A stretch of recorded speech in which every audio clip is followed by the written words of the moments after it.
I'm here with Professor Stuart Russell, who is a professor of computer science at the University of California, Berkeley. He is the author of the primary text in the field of artificial intelligence, A Modern Approach. He's also the first signatory on a very important open letter that he helped to craft that asks AI researchers not only to try to enhance the power of artificial intelligence, but also to make sure that it's developed in a way that aligns with human values. Mm-hmm. So I wanted to start by asking you what motivated you to develop and sign that letter.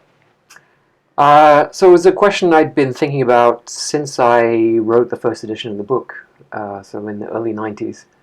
And there's a section towards the end called What If We Succeed? And it just seemed to me that people in the field hadn't thought enough about what that would mean, probably because it's been very difficult and we've had a lot of setbacks along the way towards AI. But if you actually imagine success, where there you have in front of you a machine that's more intelligent than people, you start to wonder about that.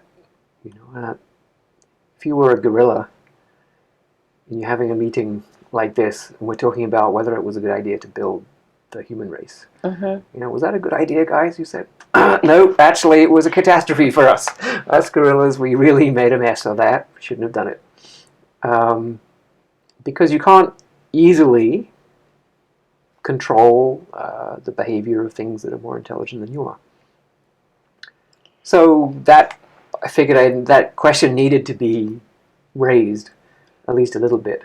Now, it used to be that people would say that computers are just doing algorithms and that they're not really thinking. So has something changed that makes us think that they can learn in a different way? What's different? Well, machine learning has been around since the beginning of the field. So Arthur Samuel in the 1950s wrote a checker playing program that very quickly became better than him at checkers. So it's never been a constraint on machines that they are programmed by humans, because they can be programmed to learn and go beyond their human creators. And in fact, Norbert Wiener, who was the founder of control theory, one of the most famous mathematicians of the 20th century, wrote a paper in 1960. So he had seen Arthur Samuel's work, and that made him think very seriously about the possibility of superintelligent machines. And he said, if you're going to use a machine to achieve your purpose, and it's irreversible, you'd better be absolutely sure that the purpose you put in the machine is the purpose you really desire. And he talks about the Sorcerer's Apprentice and other examples where you put a purpose into something and it's not the right one, and how difficult it is to undo it. So you better be sure about your purposes, or we're having a similar conversation around the introduction of gene drives and how we may be changing ecosystems by the way in which we allow genetically engineered organisms into the wild. Mm-hmm. And George Church, a prominent geneticist who's working on this, has said, well, we don't really know what's going to happen, so we better darn well have a reverse mechanism, some kind of reversal mechanism. So mm-hmm. You've talked about anticipating purposes, but are you also considering ways in which some of the power a machine might get from being so smart could be reversed? Well, yeah, I mean, some people say, well, what's there to worry about? We can just switch it off. As if a super intelligent machine couldn't think of that one. Now you're really scaring me. Okay. And there's a simple argument that says, look, if a machine is given a purpose, even something as simple as fetching the coffee, it doesn't have to be very bright to figure out that if it's dead, it can't fetch the coffee. So in order to fetch the coffee, it needs to preserve its own existence, including making sure no one switches it off. And that assumes that it has self-consciousness or awareness. No, well, if it doesn't want to be dead. No, it reasons in the usual way. Just like a chess program reasons, well, if I lose my queen, I'll lose the game. So I need to keep my queen. A robot can realize if I'm dead, I can't get the coffee. I'm supposed to get the coffee, so I have to make sure I'm not dead. Okay. So it's nothing about consciousness or spontaneous self-awareness or a biological drive or innate self-preservation or any of those things. It's just logic. More rational than we are in our decision making. We now Uh, know that I we're think not as we rational as we thought we were. No, I don't know. I mean, we have a lot of ways in which we don't always conform to the dictates of logic and rationality. But I think most people can figure out that if they're dead, they can't get the coffee. This is very elementary. That sounds like a headline. If you're dead, forget about the coffee. I was just speaking with Illa Norbosch, and his view is that the major problems we face right now have to do with who's controlling artificial intelligence now, today. He's particularly concerned about its use in marketing and shaping consumer desires, or in shaping political choices if it's used for the marketing to influence how people vote, or other uses that the government might put it to. And he feels that that's where the ethics questions reside. And so I wonder what your response to that is. To some extent, I agree. So AI can have a huge impact on society long before we get to super intelligent machines. And those examples, surveillance and control of people. And those are, to some extent, ethical questions, because there are clear benefits to be had from receiving less irrelevant marketing, less intrusive marketing, and so on. You want to find a balance, and then there are ethical questions because you're restricting someone's ability to use AI for what they want to do. Whereas the questions of how to make sure that AI doesn't get out of control, that AI doesn't have sort of major, potentially even species-ending effects on the human race, is not an ethical question. It's not? No, it's not an ethical question. I mean, any more than the question of how you contain a nuclear fusion reaction is an ethical question. It's just a common sense question. Of course we want to contain nuclear fusion reactions, otherwise we're just making hydrogen bombs in our neighborhoods, and that's not sensible. So we don't think of that as an ethical question. Should I have a hydrogen bomb blowing up my neighborhood, or should I contain this fusion reaction within a magnetic... So safety questions are just common sense questions. Yeah. So I guess the ethical, I don't quite buy that, but I'm gonna allow it. but I would like to disagree with the idea that it's so far off, or may never even occur, that there's no point thinking about it, because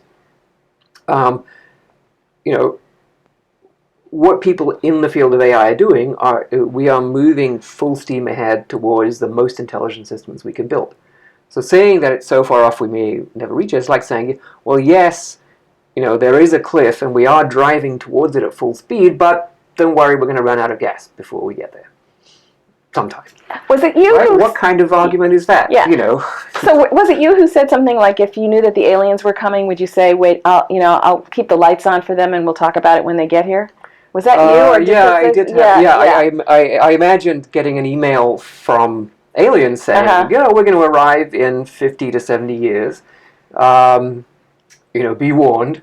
And the human race says, let me know when you arrive. Okay. That's not what would happen, right? Similarly, if we knew that an asteroid was going to hit the Earth in 75 years' time, we wouldn't say, well, okay, tell me in 74 years' time and we'll think about it. Because we don't know how difficult this problem is to solve. And if, for example, if it turns out to be unsolvable, then what would that do? That would say we need to consider changing direction for our whole research enterprise. And probably change direction fairly soon, because there is, the more AI capabilities there are, the more momentum there is behind pushing forward. They become an imperative. And also, I think the rate of progress will accelerate. So when I asked you what could be done about it, you mentioned that it's really about what purposes it's being used for. The purposes that we put into the machine. Yeah. So that is that? So I think what Wiener meant by that was what we're now talking about as value alignment, so that the objectives the machine has take into account the things that human beings care about, so that you don't have this this kind of sorcerer's apprentice or King Midas problem, right? So King Midas didn't want to die of thirst and starvation because all of his food and drink turned into gold, but that's actually what he asked for. So you're saying, be careful what you ask for. So right, and you could say, well, whoever it was who was granting King Midas's wishes was a bit dense, because they took him way too literally, and that's sort of a cautionary tale.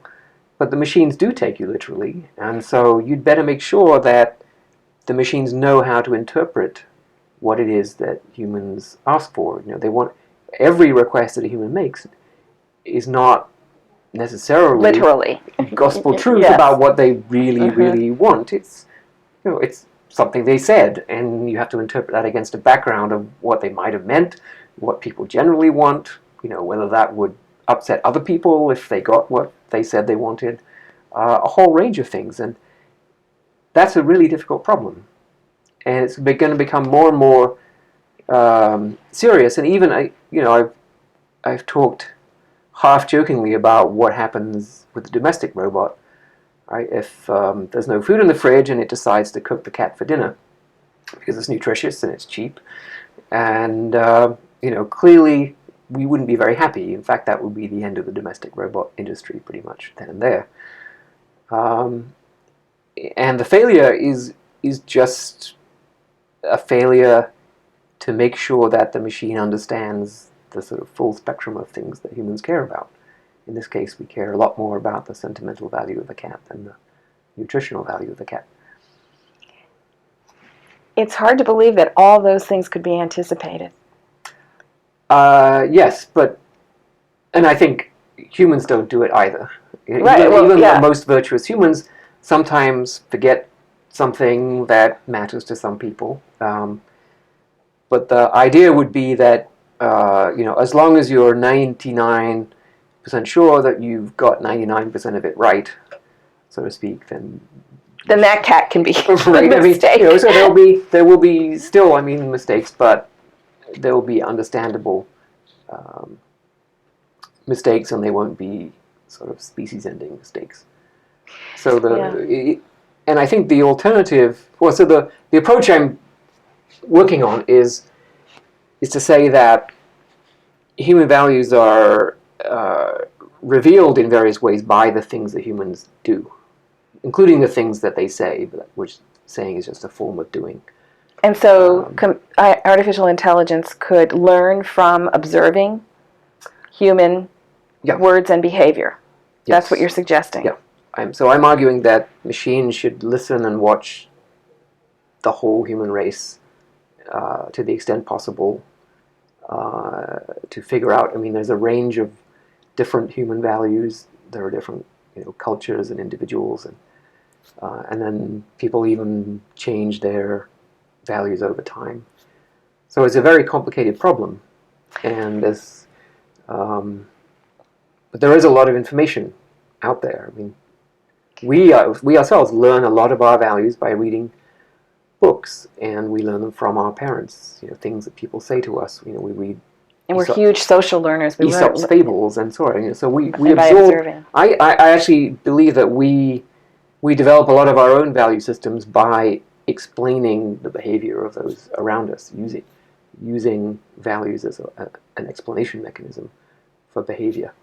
And then I think we have a built-in tendency to then adopt those values as our own.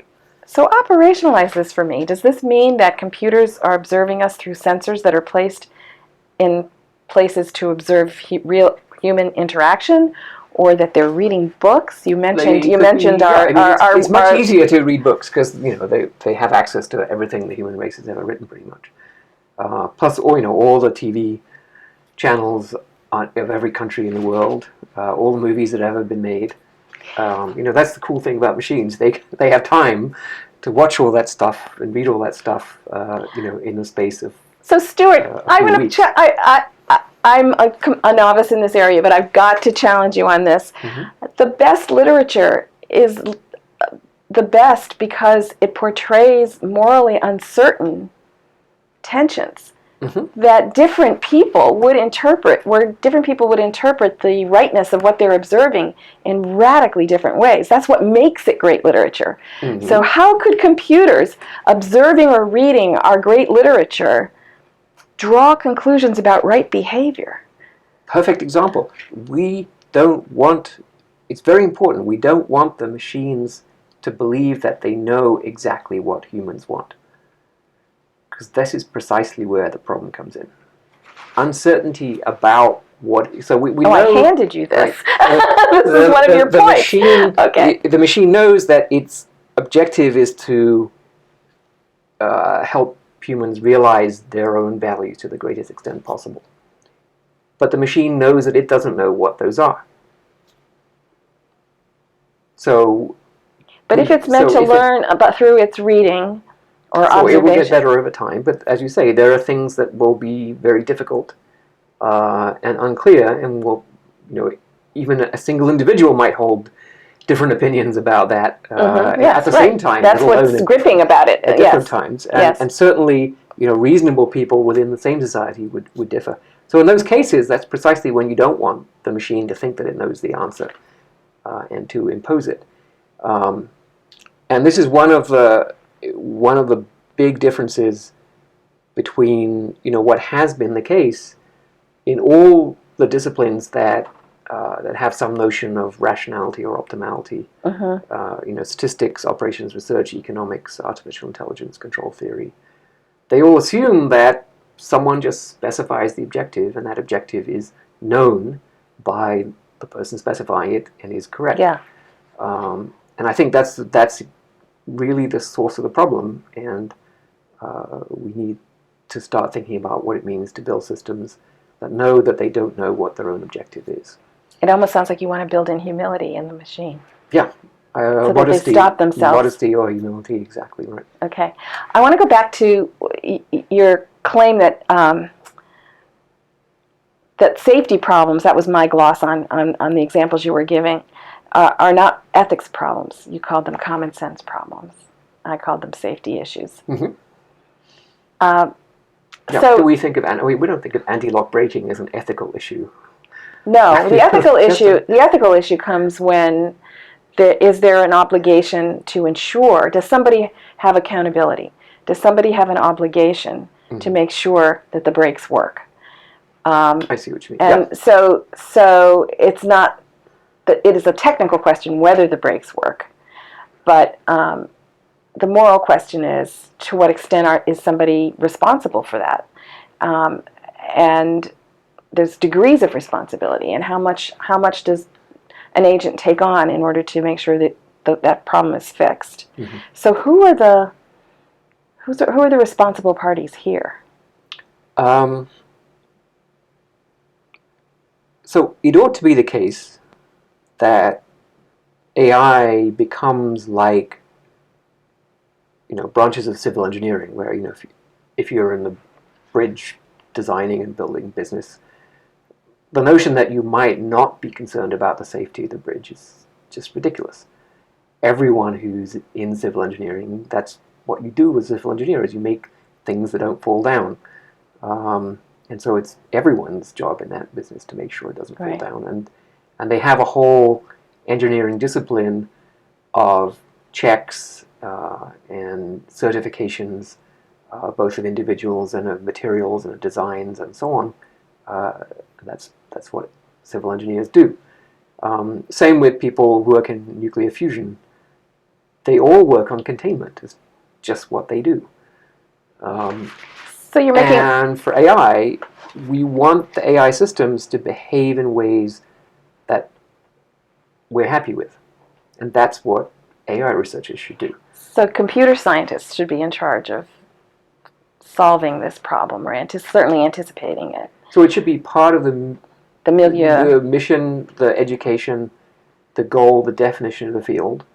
But just as with civil engineers, right, there are also legal, there are legal boards who have to sign off on the design of bridges, and there are insurance companies. There's the whole panoply institutions that make sure that, by and large, things go pretty well with bridges.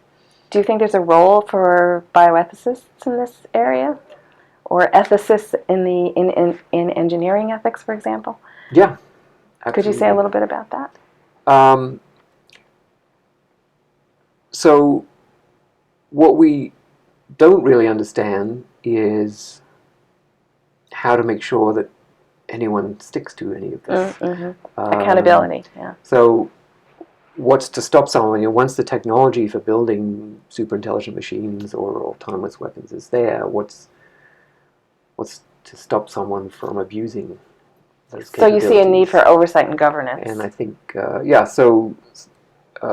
what those mechanisms would be is quite difficult to figure out. And I think in reality, they seem to vary depending on the nature of the technology. So, nuclear weapons has one kind of security and governance regime, biological weapons have another, and chemical weapons have a third. And super intelligent AI may have a quite different. I think that's a really important area. It's kind of the after design accountability oversight role.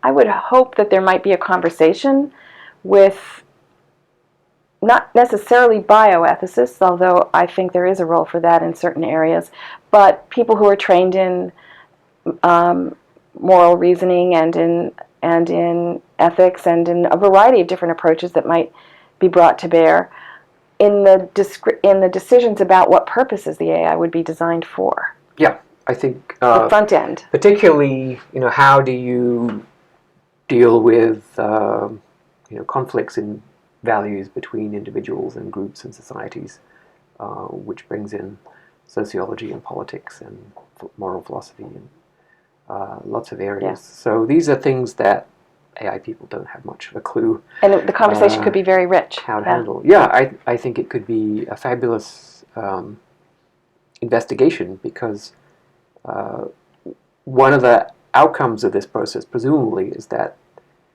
the structure of the human value system becomes much more explicit. We learn a lot more about how it's put together. Oh, about ourselves. Yeah. There are things that I think we all like. I like my left leg. You like your left leg. Pretty much everyone likes their left leg, and they don't. That's kind of a no-brainer. They don't want to really. We don't want. That, yeah, right? We don't want to be broken into parts. Yeah. So. It's seldom discussed in philosophy books, I imagine. Right. But it's really important, and machines need to understand that. But then other things like pets, how do we reason about the value of pets, our pets, other people's pets, our children, other people's children? How do we trade off possessions against health? In what way do we do that? When is that considered reasonable? Privacy versus health will be a huge issue with robots in the houses, in Yeah. homes. And of course, the classic thing that philosophers do talk about, they may not talk about the importance of their left leg, but the trolley experiment in philosophy is very relevant to self-driving cars. This classic philosophy choice about, do you direct the trolley to save a group of people? Hopefully that's a very rare. It's an artificial. It's obviously an artificial. Well, it seemed like an artificial problem until we had self-driving cars, and now it may not be. It turns out that actually those trade-offs are not often made in the moment, but they're made at design time. When a car company decides, okay, how large and heavy of a crumple zone do we put in the car, right? They're making a trade-off between cost and profit and the number of people who are going to die driving the car. The weight of the car. And so that happens all the time. Happens with aircraft. Happens with how we build our roads.